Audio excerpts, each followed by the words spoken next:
आप सभी का आज की इस क्लास में स्वागत है। आज हम सीखेंगे प्रश्नावली 5.3 का पांचवा और छठा प्रश्न।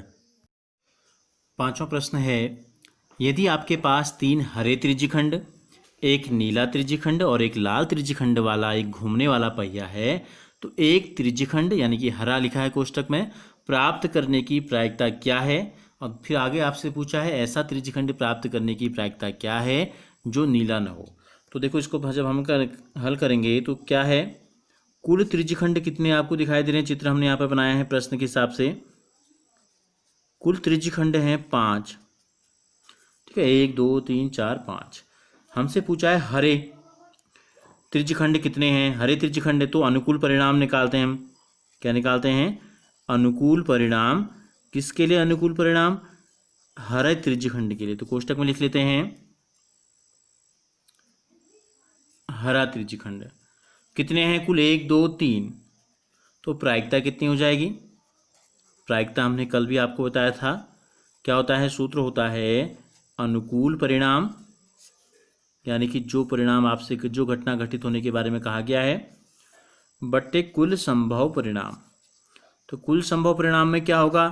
कोई भी एक त्रिज्यखंड अगर हम निकालेंगे बिना देखे तो उन 5 में से कोई भी आ सकता है। 3 हरों में से एक हो सकता है, एक लाल हो सकता है और एक नीला भी हो सकता है। तो अनुकूल परिणाम हो गए 3, हरे में से कोई एक आएगा और कुल संभव परिणाम हो गए 5। तो इस प्रकार से प्रायिकता हो गई हमारी 3/5। अब इसी में हमसे कहा गया है एक त्रिज्यखंड, ऐसा त्रिज्यखंड प्राप्त करने की प्रायिकता क्या है जो नीला न हो। तो अनुकूल परिणाम निकालते हैं इसके दूसरे पार्ट के लिए हम।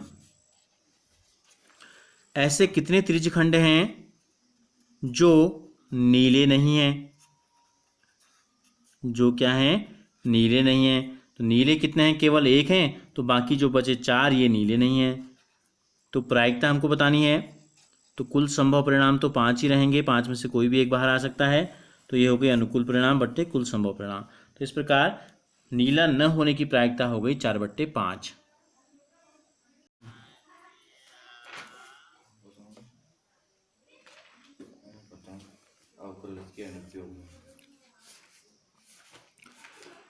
छठा प्रश्न है, प्रश्न 2 में दी गई घटनाओं की प्रायिकता ज्ञात कीजिए।